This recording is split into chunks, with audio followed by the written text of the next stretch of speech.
Bienvenidos entonces a un nuevo episodio de Conversaciones de Movimiento. Hoy 15 de diciembre. Faltan escasamente pocos días para la celebración de la Navidad. Entonces, el tema de hoy tiene que ver con unas reflexiones que yo he hecho recientemente sobre el dualismo. El término dualismo tiene muchas connotaciones y se ha usado en diferentes formas a lo largo de la historia. Pero el dualismo del cual yo les voy a hablar hoy es básicamente la realización de que todo lo que existe se define por su contrario. Eso es como diríamos, una observación filosófica interesante. Existe la oscuridad porque existe la claridad. Existe la bondad porque existe lo contrario. Sería la traición, el mal, el abuso. Y todo lo que sabemos que se define tiene una contraprestación opuesta. No todo, pero muchas de las cosas. Y al dualismo al cual me quiero referir hoy es al dualismo social. Entendiendo el dualismo social por los dos polos extremos del comportamiento social. El extremo egoísmo o la extrema entrega hacia el bienestar ajeno. Entre esos dos extremos, entre el Dios y el demonio, entre lo bueno y lo malo, también se ubican los seres humanos. Hay seres extraordinariamente buenos, hay seres extraordinariamente malos. Seres que generan alegría, generan amor y seres que promueven el odio y la destrucción. Pero esos son los extremos. Pero la gran mayoría de nosotros nos movemos dinámicamente a lo largo de la vida entre periodos de gran, eh, ¿cómo diríamos?, sociabilidad y gran individualismo. Estoy tratando de organizar mis ideas y la palabra correcta para hablar de la actitud social del hombre versus la actitud individual del hombre.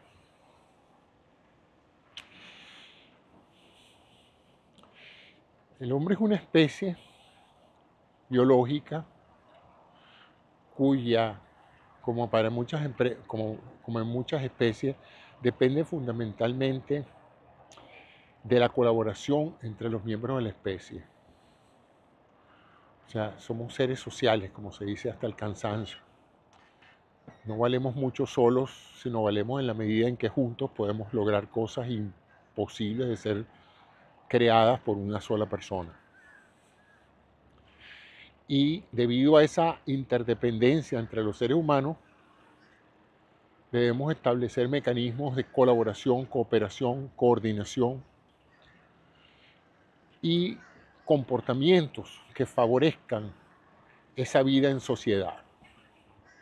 Lo que se llamaría un buen ciudadano, una persona que comparte con otros, respeta sus derechos, pero también dentro de ciertos límites exige su independencia y su libertad para la realización de sus planes y sus proyectos y para ser feliz, pues. Entonces, dependiendo del entorno en que nosotros nos movemos, podemos ser tremendamente egoístas o tremendamente generosos. Y en ciertas situaciones somos egoístas, somos generosos. Usualmente tenemos que ser muy generosos con nosotros mismos, es decir, a justificarnos todo tipo de ayuda y de situaciones que nos generen beneficio. Y lo hacemos también con nuestros familiares nuestros hijos, nuestros cónyuges, nuestra familia en general. En un grado un poco más amplio, con los vecinos, con esas personas que habitan cerca de nosotros. Hasta este momento, todas estas personas con las cuales establecemos vínculos de armonía y de convivencia, son personas que las conocemos, las hemos visto, hemos probablemente hablado con ellos. Pero los seres humanos tienen, a diferencia de otras especies, la posibilidad también de vincularse emocional y socialmente con personas que no conocemos. Es una de las características que tenemos en nuestra especie. De tal manera que yo tiendo a ser generoso, o tendemos a ser generosos, amables y cordiales con todas las personas de nuestra familia y nuestros vecinos, pero también lo somos en general, o sentimos que a veces tenemos esos comportamientos con gente de nuestra propia ciudad, por ejemplo, o de nuestro propio país o nacionalidad, o de nuestra propia herencia cultural. O sea que fíjense cómo en un momento dado nosotros somos capaces de tener vínculos de sociabilidad con personas que no conocemos, pero simplemente una vez que se identifican en el ámbito de nuestra tribu, pues inmediatamente le extendemos solidaridad, le entendemos una mano de ayuda. Y aún así, en este proceso de socialización, de interdependencia, promovida fundamentalmente porque, como dije, es un instinto de supervivencia, hacer eso no es algo casual, es algo que nos nace porque es beneficioso para la especie. El tejer esos vínculos sociales. Y todo eso lo hacemos a través del lenguaje. El lenguaje ha sido el gran recurso de la especie para poder comunicarse entre miembros de la especie. Y el lenguaje escrito y hablado, por supuesto, el vínculo para poder comunicarnos con otros miembros aun cuando no los conozcamos. Y no solamente dispersos geográficamente, sino dispersos históricamente. En otras palabras, podemos leer un libro y vincularnos emocionalmente con una persona que ya no existe, pero que dejó su pensamiento escrito, y ese pensamiento influye en nosotros y crea vínculos de simpatía, de afecto o de desprecio, cualquiera de las emociones humanas, pero se sienten por individuos que ya desaparecieron. Inclusive, ahorita que lo estoy pensando, hasta por individuos que no han nacido.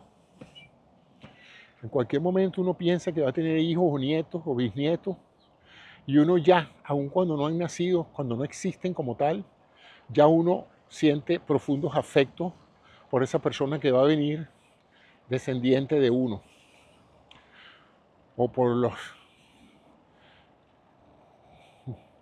compatriotas de uno, las personas que han compartido con uno un país, una ciudad, etc. Ese es el comportamiento social y natural del hombre. Pero es curioso porque dentro de ese comportamiento también hay otro que es extremadamente egoísta, que es lo que llamamos la dualidad del hombre, ¿no? La de primero yo que mi hermano, la de primero yo que mi vecino o que mi familiar, o la de primero mi país que otro país. Y yo creo que a través de la historia está empezando a lloviznar y creo que me voy a ir a mi casa porque no es bueno que uno esté haciendo esto. Está lloviendo. Ya no es que está llovinando, ya está lloviendo. Bueno, voy a continuar con ustedes porque es mi deber hacer esto todos los días, pero quiero que sepan que me estoy mojando y que esto parece que no va a ser algo transitorio, sino que esto va para largo. Así que este programa de hoy va a ser algo corto. Pero bueno, lo que quería decirles es eso, cómo he estado reflexionando estos últimos meses sobre el egoísmo humano y la generosidad humana, y cómo todos de una u otra manera somos a veces y en ciertas situaciones muy egoístas, queremos todo para nosotros y no queremos compartir nada con otros, Y en otras ocasiones podemos ser tremendamente generosos, pensando pues que de una u otra manera, hoy por ti, mañana por mí, y lo que tú puedes hacer por tu vecino, por tu país, por tu nación, por tu, por tu religión, se te va a vertir en grandes beneficios cuando seas tú el que necesite la ayuda, ¿no? ¿Y qué pasa cuando los individuos carecen de esa visión social o de ese sentido de responsabilidad social con otros miembros de su especie, de su ciudad, de su país, de su familia, etcétera? Y se muestran autosuficientes y confiados en que ellos no necesitan de nadie, que ellos pueden valerse por sí solos y que ellos no deben en ningún momento pues contribuir al bien común, que cada quien se defienda como puede, que cada quien salga adelante como pueda, y que así como él se hizo a sí mismo, cada quien debe buscar la manera de resolver su vida sin estar pendiente o esperando que lo ayuden los demás, ¿no? Esto lo llamaríamos personas antisociales, o tradicionalmente se les ha llamado así, ¿no? Personas que no quieren contribuir a la sociedad para nada, piensan que son merecedores de todo, pero no responsables de nada. Y en eso se debate mucha gente. Uno de los mejores ejemplos es el problema de los impuestos. Que los impuestos es la forma monetaria en la cual, si tú perteneces a un grupo, tú tienes que pagar una alícuota, bien sea del condominio, de los impuestos del gobierno, de la membresía del club, lo que sea, precisamente porque hay gastos que debe asimilarlos la mayoría de las personas que pertenecen a esa agrupación. Pero hay personas que se quieren echar de vivo y piensan que ellos no deberían sufragar ningún gasto y que ellos deberían ser merecedores de todos los privilegios sin contribuir con nada. Y ese tipo de comportamiento pues representa un comportamiento antisocial, antigrupo, y que crea una disrupción, porque si todo el mundo empieza a adoptar la misma política de yo no le debo nada a nadie, yo puedo valerme por mí mismo, yo no necesito hablar con mis vecinos, yo no necesito pagar impuestos, la educación ajena no es mi problema, ya yo me eduqué, los demás que quieran educarse busquen la manera de educarse y yo lo hice, yo no tengo por qué ser responsable de educar a más nadie. Entonces es interesante cómo se dan ese tipo de comportamientos antisociales y sin embargo pues todos de una u otra manera en algún momento hemos oscilado entre ese péndulo que va desde la generosidad más grande hasta el egoísmo más absoluto. Y de que toda ciudad exitosa, toda familia exitosa, toda nación exitosa y todo conjunto de naciones exitosas son aquellas que colaboran, que socializan, que están pendientes de los pobres, de los desamparados, de las personas no tan afortunadas como otros, ¿no? Pero que hay sencillamente personas que no entienden eso y su codicia los lleva a no pensar en los demás, ni pensar en ayudar a nadie, en la esperanza de que cada quien pueda resolver sus problemas como pueda. Bueno, ese es el final del programa de hoy, un programa corto, limitado por la lluvia que está cayendo y que va a empezar a caer más fuerte. Muchas gracias a todos por atender estas divagancias diarias que hago yo en bicicleta y hasta mañana cuando salga el sol y la situación sea diferente. Un abrazo y gracias a todos por estar en este canal. Chao.